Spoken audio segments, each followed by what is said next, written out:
You gotta keep pushing, man. You do. You be thinking like stuff ain't working, this ain't doing this, that ain't doing that, and like somebody shows up and it helps you out of nowhere. You're like, what are you doing? Yeah. Like, God, I know this ain't how you work. Exactly. Exactly. Man, it's absolutely insane. Being dedicated to something and something work out. Yeah. It really helps, man. It does, man. Are we on? Yeah. We on already? Yeah, we're on. Oh, bro, I didn't know we were on. Okay, let's get it. Man. I started the conversation. That means we cracking. Okay, let's crack a lacking, bro. Yeah, man.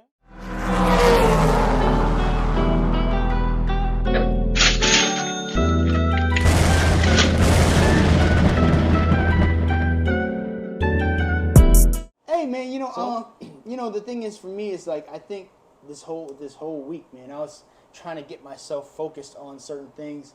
We had there was ups and downs. You had situations where like we were working on the podcast, working on our application, working on certain things, and we had like highs where somebody came. Miss C, just shout out to you. Shout out to you for actually putting something in the tip jar. Guys, please put something in the tip jar. Look, y'all not by yourself. If you want to put something in the tip jar, go ahead and do that. You're not by yourself. Somebody already started. Exactly. So that means that you can do it too. Exactly. Right here on the D&D Leveling Up Podcast. And if you don't know, now you know. That's right, y'all, man. Make sure y'all go ahead and like, comment, and subscribe right there. Right now.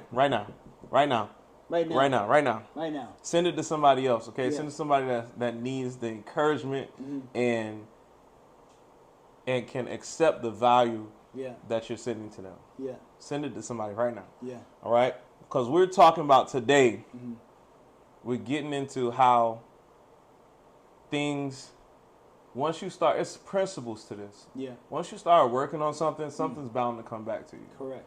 Like the work it's not going to return to you not done. You know what I'm saying? Yeah. It may not come back how you want it to all the time. Yeah. You know what I'm saying? I would have loved $1 million. That would be great. But the tip jar is the tip jar, you know what I'm saying? Exactly. And somebody gave to us so generously, man. It's one thing. It's one thing to get tipped. It's another thing to be generously tipped. Exactly. And we want to. We're thanking those that are out there already getting into the tip jar right now. Yeah. Those that are giving to the Patreon. Those that are on our website giving back. We're thanking y'all right now. Yes, we appreciate you. Appreciate y'all so much. Yeah. Man, and it just speaks to like how you can work on something and like, okay, we're working on it. We're working on it. Yeah. One day to turn something around, something to flip. Yeah. But sometimes the opportunity is waiting on you. That's true. You know? Yeah. I remember a time when we were just talking about tip jars and sponsorships and just maybe getting somebody we weren't even talking about donations. We hadn't even talked about donations. Yeah. But then we decided to set it up. Put the link out. Yeah. Put it on the video. Yeah. Produce a video for people to put the link on. Yeah. And then give. Yeah. You know, and continue to do it. Yeah. And I just love God for allowing us to double down on something. Yeah. And Him show us that there's something for us. There's something for us, and there's interest. You know, it's almost like you got to appreciate the smaller things at every level. Big time. Like there's a scripture in the Bible that tells you that don't despise small beginnings. Right. A lot of times we think that everything is going to be laid out perfectly the way you want it to be. You want it. You know how you want the opportunity. You want the opportunity like your own charcuterie board. You want your cheeses, your grapes, your fruits, and your crackers laid out all perfect the first time you get it. Yeah. But now, sometimes you just don't get it like that, bro. Exactly. You don't get everything that you want all the time that you want to get them and the way in which you think you're going to get them. That's a problem sometimes which you're trying to learn how. I was thinking about this whole thing. I was watching as the Kings of Newark, right? Yeah. Which has James Gandolfini's son, Michael Gandolfini, the guy from The Sopranos. So in there, Ray Liotta from Goodfellas, shout out. R.I.P. Rest in peace, rest in power, Ray Liotta. He's one of my favorite actors. Now he was saying something that's interesting to one of the characters, and he said because everything he affected in his life was becoming pain. Like you know what I'm saying? Everything he affected was like he was corrupting it. Everything he affected was destroyed. He did one thing here, it just went to sour. Did another thing, went to sour. He was like, "What am I doing? I'm trying to do the right thing." Right. But he said the pain that you're receiving is in the wanting. Ooh. You know what I'm saying? And the should be. And the should be's. You know what I'm saying? And how it should be. How it should be. How it should be. We talked about this. That's that pain. We talked about that should word, man. Exactly. We talked about that last podcast. Go check it out. Check it out. Why? It basically starts with why. Why? Exactly. So the pain. You know, I used to look at this martial arts thing because I'm a martial artist, and there's a book of rings, and they talk about certain things, and there's another grandmaster, and he talks about the fact that there is pain and desire. The reason why you have pain because you desire certain things. You know what I'm saying? So if you don't desire, like when we talked about the whole situation, like me, I have a fetish for buying guitars. You know what I'm saying? Clearly. You know? So we got to learn how to curb that, and self-denial and self-gratification doesn't lead to discipline. In order, if you have discipline, you have to learn to not to gratify your own desires all the time. So are we telling the people that disciplining yourself can free you up? It can. It can free you up. It can free you to do things that you normally wouldn't do because you're in the process of gratifying your flesh. The whole thing about being a Christian in the Bible, and a lot of the tenets are there, is really to stay away from self-gratification, which means to fulfill desires that are of the flesh, right? So that doesn't mean you don't enjoy your life. You can enjoy your life. You can enjoy your life. Exactly. Majority of the time, people are enjoying too much. Right. You know what I'm saying? Without any discipline in it. Without no discipline in it, without figuring out that that sometimes you're on the should boat, like this should be like this, like right now, like I gotta have it like this right now, and that's where you get that pain from. And I see that sometimes. I saw a similar thing in just now in my head in Genesis when God told Eve that she would bear, you know what I'm saying, she would bear children in pain, and tying that into you're gonna desire your husband. Exactly. Your desires will be after your husband. Your desires will be after your husband, and you're gonna bear children in pain. So it's like okay. But after that, there is the children, which is the great part about it. After that is doing the commandment that He did give us to do was to multiply. Yeah. You know, was to be fruitful and multiply. Yeah. So that's why I see that, man. I'm just like, I've been looking at these books on discipline, and I just like, man, I gotta get it. Yeah. 21 Laws of Discipline. Yeah. I've been all it, and you know, and it just speaks to like how you can be. Like this could free you up from. Yeah. If it's gonna free you up from your shoulds. Yeah. From yourself. It's gonna free you up from yourself. It's gonna free you up from educating. No, it's not educating. Entertaining yourself to death.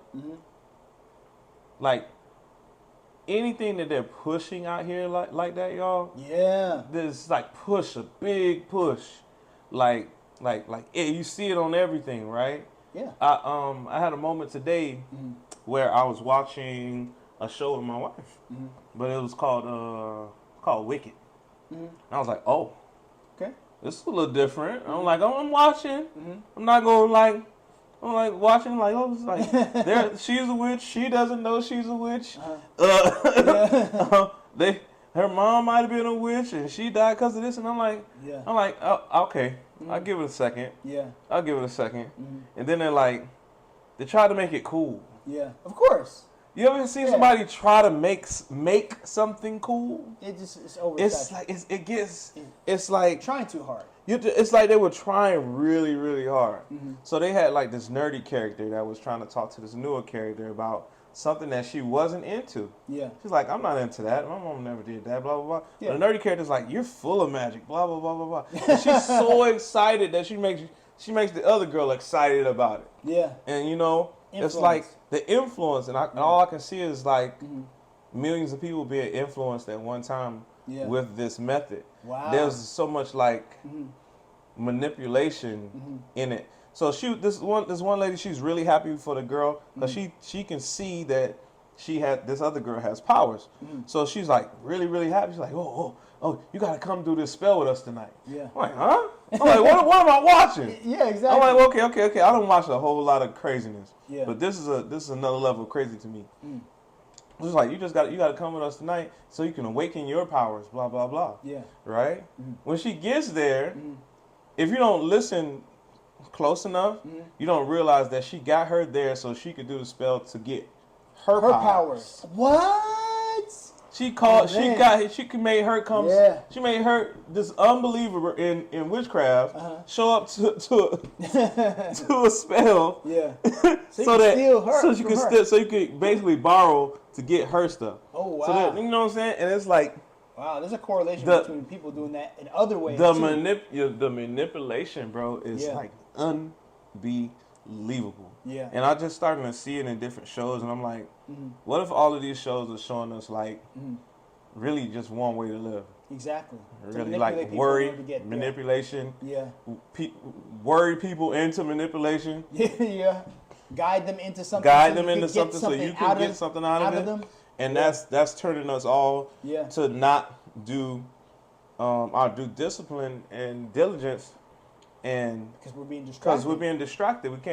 We're not disciplining ourselves to a certain degree. We're not held to a standard. Yeah. Nobody wants to be held to a standard. Everybody wants to be able to wobble a little bit. When they want and I understand the wobble a little bit, but there's people that's making whole turns. Exactly. You're like there's a vacillation, and then there's like, I'm all the way on the other side now. Exactly. But you know what's so interesting? Utah is suing TikTok now based on the fact that they're saying it endangers children, their mental health. They're associating the mental health of that state, the children in that state, to TikTok. And you should. And that's the way I see it, right? Right? To me, TikTok is a giant flea market. Yeah. It's like a flea market on steroids. We used to have this flea market down here in Miami, Carol Mart. Shout out to Carol Mart, City of Miami Gardens. Yeah. All right. So we used to have this flea market. I used to go in there, and everybody has their own shop. They're all vying for your attention as you walk through the flea market. Yeah. This is the same thing, but now instead of you're walking, you're flipping through stuff. But you're flipping through so much stuff that's not your people's thing. Yeah. Like there's no more groups of people. With TikTok, there's no more groups of people. Yeah. I don't see it no more. Everybody's learning this giant pot of whatever. Yeah. There's people doing witchcraft with their hands, spells. There's people selling dogs. There's people selling hot dogs. Yeah. There's people frying things on the grill. Yeah. It's like it's an absolute pandemonium on your phone. Yeah. It's a never-ending scroll fest. Yeah. Because once you watch something for a certain amount of time, now they're like, we can suggest. We can suggest this again. Dopamine suggest this again. So if your kid gets into something that they didn't know about, and it enticed them even for a hot second, the algorithm is going to throw it back at them again. Exactly, because it's going to take advantage of you and your children. Yeah. Nobody wants to think longer anymore. Yeah. Everybody wants everything to happen like right now. Exactly. Their attention span is really low. And you think you can just get on this monster of a machine, which is built for you to lose, and be okay and just come off of it. Yeah. You really can't. Like it just doesn't work like that. Like you have to be another type of individual, but you're gonna be by yourself doing that. Yeah. Because this is made to turn, these things are made to turn whole groups of people into mush. Into consumers. Straight consumers, man. We were talking about that with the book. Yeah. Consumers and being a consumer and being a user, being a saver, being an investor. Right. So break it down for them. So let me break it down. So basically, guys, when you're dealing with anything to do, you have two different type of markets. I'm gonna give you some homework. All right. It's two markets. There's a primary market and there also is a secondary market. Now, in certain types of primary markets, you have situations where you have people, have stocks and bonds and things. You have financial assets, right? And in some of these markets, we get certain amount of things. So, for instance, I'll give you an example. There's a declination or a specific place that you put people in. You can either be a saver, a borrower, user, or you could be an investor. When I was looking and doing my research, a lot of us are borrowers, which it says in the book, the financial book says you're the have-nots when you're a borrower, right? And then you could be a person who has, and that's the investor side. Right. You know? So there's the have-nots and the haves. Which one do you want to be? You know what I'm saying? And then in between that, you have users, right? Which is usually investors, right? Mm-hmm. And then you have savers, right? Which is people most likely going to be in the middle class, because people most likely in the middle class save, right? Mm-hmm. Then users use it, and then you have people who are the borrowers. So you have people who are borrowing money so they can get other things. Your desire to buy things for yourself to make yourself feel good because you don't have a lot of money. So in order to satisfy that, you satisfy yourself by consumerism, buying things that you want. But those things that you buy don't produce money. What an investor does, he'll have a broker or somebody in between, like a dealer. The broker will have a money from a saver, which is yourself. Sometimes if you're in the middle, and take that money and put it in the hand of a user, which is an investor, who will take that money and use it and invest it for other things. Or a user can actually use that money for certain specific things, where they'll buy properties. Those are the people who own stuff. They're going to use the money for specific things. You're not going to use them because you're a saver. You're going to try to transfer that money into somebody who actually is an investor, to take the money that you have and invest it for you. But usually what happens with investors, they'll get money, they'll have what is called securities. And they'll sell those securities for cash. They'll sell their properties, right, for cash. They'll invest in other companies so they can get cash from those individuals, from the people who have already saved and put that money either in their hands to make more money. A lot of us, we're in this situation where you're like, okay, how do I get more money? Well, you need to increase your financial knowledge and your financial literacy. You have to understand the markets, primary and secondary markets, what they are and what they do. You need to understand that you are in the borrower phase because you're borrowing money. You got a car, you got to pay a house payment, mortgage, right? You're in the borrowing stage. You borrowing money. When people who are users, they take that money that is from you, saved, like the person who's the landowner, right? He's taking the money that you're paying to him, either using it to give to an investor or invest for himself, because sometimes users and investors are the same individuals. Not all the time, but sometimes. So that person who's a landowner, you're paying him rent, he has several properties. And I'm sure, and what if he takes money to borrow, he's using it as leverage, as equity, so he can purchase more properties that's going to produce more money.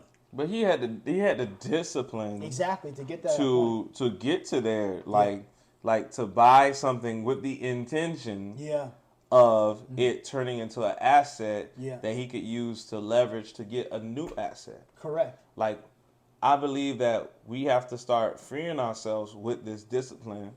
Or we can end up just being users and borrowers. For the rest of our lives. Man, that's one thing. Personally, that's one thing I've been running from, like, ever since I became kind of like awake to my financial situation. Is that I was like, I can't let this family go. I feel like I could let my family go another generation being just users. Exactly. Like, it stops with borrowers. Me, my sister, and my brother. This stops here. Like, I was like, man, when my brother grows up, I'm going to put him on my credit card and blah, blah, blah, and I'm going to get his credit up. Then I'm going to let him be the first person in the family to own his house. Own. Or at least the youngest. He's one of you, at least. You know what I'm saying? I like at least using it. You know what I'm saying? We had a conversation the other day, and my brother just turned 24 or 23. One of those two. I'm really funky with these numbers. Hey, shout out to my sister Andrea Taylor. Happy birthday. Love you. Happy birthday. So we're sitting there talking about, he's like, so when would be a good time to get another credit card? And I'm like, in my head, now I'm like, borrower. Thank you, God, that he asked. Borrower. But at least he asked. He asked, and I'm like, you want to do it with, and I'm like, okay, this is good. I'm not freaking out. It old me would freak out, be like, don't do it. Don't touch, don't touch a credit card ever in your life. Leave it alone. Leave it alone. Yeah, leave it alone. Old me would be like, leave it alone. Leave it alone. Leave it alone. Yeah. Trust me, you don't want this. Yeah. And then, what happens when you tell people to leave stuff alone is usually it entices them even more. They're like, why would you want to do that? You're trying to keep me from something. Like, no, I'm not trying to keep you from anything. I'm trying to tell you, like, look, this comes with some rules that you haven't played by. Correct. Yeah. This game is new to you altogether. Yeah. They're going to use you in a certain way, and you just don't know. Yeah. Right? Mm-hmm. So I'm like, look, like, credit score is cool. Mm-hmm. What do you want to use it for? Yeah. Mm-hmm. I never got that answer. Yeah. And I'm cool with that. I haven't got that answer yet. But I told him, look, if we want to figure out what you're going to use it for, then we can go after this. Mm-hmm. Little credit card, give a little tip on the credit cards. If you're going to do it, if you're going to jump into this leverage game with credit cards, and you're new, apply to more than one at a time. At that time. Within a 30-day period. Within that 30-day period. Don't go outside. Apply to 5 or 6. Yeah. Okay? Because when you do that, right, your profile's new to every last one of them. Correct. No matter what, until it reports that you asked for some type of credit 30 days later, you have 30 days to get it together. To ask 5 or 6 people for a line of credit. Yeah. Don't go beyond that. Now, just take it right there, okay? You do those 5 or 6. Now, you got to. It depends on what you want to do with this credit. The credit scores are great, but that's a little tip that if you're going to jump into it, that's where you jump in. Do not get one and then 6 months later apply for another one. Then 6 months later apply for another one. Exactly. You've just moved the timetable for those inquiries to stay on your report for another now you got like 6 years worth of of an inquiry on your report, which is going to bring your score down just a little bit. Very negative, right? It can bring your score down. You know, depending on what you're trying to do. Yeah. If you're going to go get a house, you're gonna need some type of credit. Exactly. You're gonna need some type of loan. Credit history is very important. Your credit history is gonna be very important. You're gonna need credit. Low balances. Low balances, less than 30% on your credit cards. Less than 30%. I told my brother go for 10. And that's why you need 6. Don't spend more than 30%. This is why you need 6 though. Yeah. Right? Let's say they give you a line of credit, you're new to credit, they give you $500. If somebody tells you can only use 30% of it, like 30% of $500 doesn't pay for anything. Exactly. You get what I'm saying? That might pay for my popcorn for the month. Yeah. That might pay for my little video game skins that I buy. I'm like that doesn't pay for anything, right? So instead of bogging down that one card by maxing it out 80-90% because you need that $450 because you had to pay your phone bill, then you paid another phone bill, and then now you're up to $500. You maxed out your card. Exactly. You maxed out your card, and now your debt ceiling, it looks so it's a lot less space in between there. So now your numbers are going down. Now your score's going down. Exactly. And you don't know why. Debt to income ratio, it's called. Debt to income ratio. So that's why you get the 4 or 5, and you split that little bit of money across the 4 or 5, and therefore you're keeping your debt ceiling, you're keeping your usage really low across all of it. Yeah, low. Right? So if you're going to play that game, play it with intention. Yeah. With an intent to use it to get something to become a investor. Correct. Get your credit right so that you can become an investor in your business. Yeah. So that you can get your business credit based off of your personal credit. Correct, exactly. And then you can start borrowing money in a different way. Because if you have business credit, your business credit, they want you to have more credit, so you can start using it for different things. They want you to use it. They want you to use it. Exactly. These people want people that are going to use the money to make more money. Exactly. They don't want you to use stuff just to buy it. They're using you at that point. Exactly. They don't need anything else. They're just going to use you. Yeah. And that's the problem, right? You got to know when somebody's trying to use you, and when you don't have a plan, they're using you. Exactly. When you don't stick to your plan, somebody's using you. Yeah, because you got to think about credit card companies. They're going to gain money off of you, off your interest. They want you to use up the whole card so they can charge you more interest on top of it, and you're not going to save any money if you keep on spending all this money in interest. And you max out all your cards, your score is going to go down lower when you try to go buy other things that you want and desire to get based on the fact of your need to have these things. Like I was talking about, this whole thing this week is trying to downplay or at least like level out my need for gratification for things. Right. Which means I didn't even mess around with looking at Instagram this whole week just to discipline myself. Right. I just wanted to have, okay, let me take this platform and I'm not going to look at it. Can I do this? Yes. Can I do this? Yes. I can. So I can apply this. Thank you. Appreciate that. Good stuff. Good stuff. So if I applied it here, this is what I call, and I'm gonna come up with this quote. Maybe it already is out there. Hey man, say it. You gotta it's get replacement theory. So my replacement theory is this: you have something that you are doing, right? You take that thing that you're doing and you replace it with something else. So the time that I was on Instagram, I took it and I started to read financial books at that time. So instead of like always on my phone, I'm like, okay, let me find something else to do to replace this. So like I was telling you before, and I think we discussed it before. Like I usually would have like my beard cut, every week, cost like $20, right? Now instead of doing that, since I shaved it, so it's like I don't have a beard anymore, I just have the goatee. Now that $20 can be applied to something else, right? I can invest that or I can save it.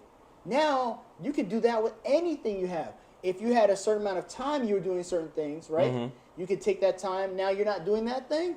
Replace it with something positive and be intent with it. Now I can take this $20 now. Okay, I'm going to slowly invest it in Stash. Stash. Thank you, Stash, for being a sponsor. Exactly. So you can invest it in small micro investments. You can go put this in a money market account where it gives you maybe 5 to 6% on your money. There's no risk at it. Right. You can go to Fidelity. Shout out to Fidelity. And go start your money market account. You can ask an advisor there to help you to do this.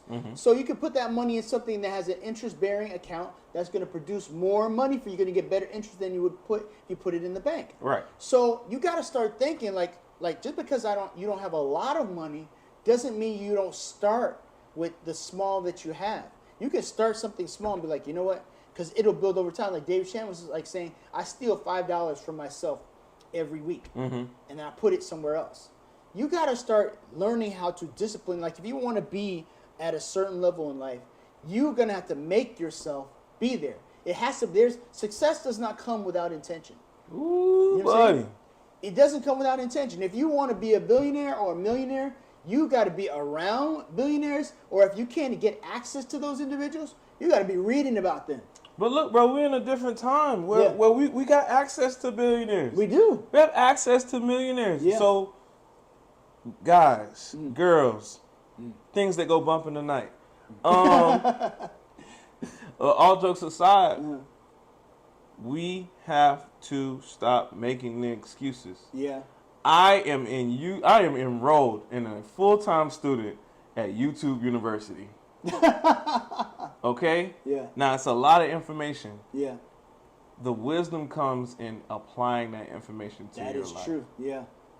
Guys, apply this information to your life. Implement. Steal that $5 from yourself every week and put it in something bearing some type of money back to you, an interest-bearing account. 5 to 6% is better than the bank saving your money. Stop being the saver. Yeah.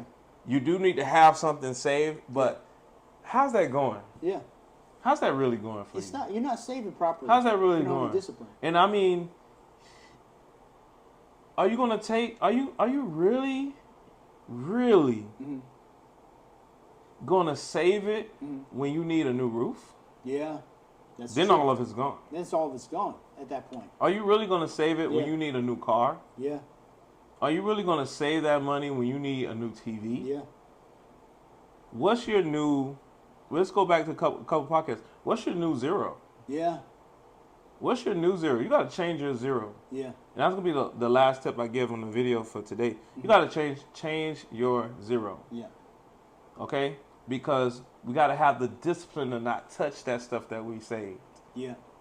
That is a big, hard thing to do. And you got to have the discipline to not touch the stuff you just saved and find new ways for your money to make money for you. Yeah. You got to do it simultaneously. Stop trying to do it one at a time. Yeah. Saving and then spending as much as you save. Like, no. You got to, like, save, put into something that grows. Save, put into something that grows. Do it at the same time. Get it done. Because that's what we're doing right here on the D&D Leveling Up Podcast. And if you don't know, now you know. Peace. Deuce. Man, that was good. That was solid. Solid.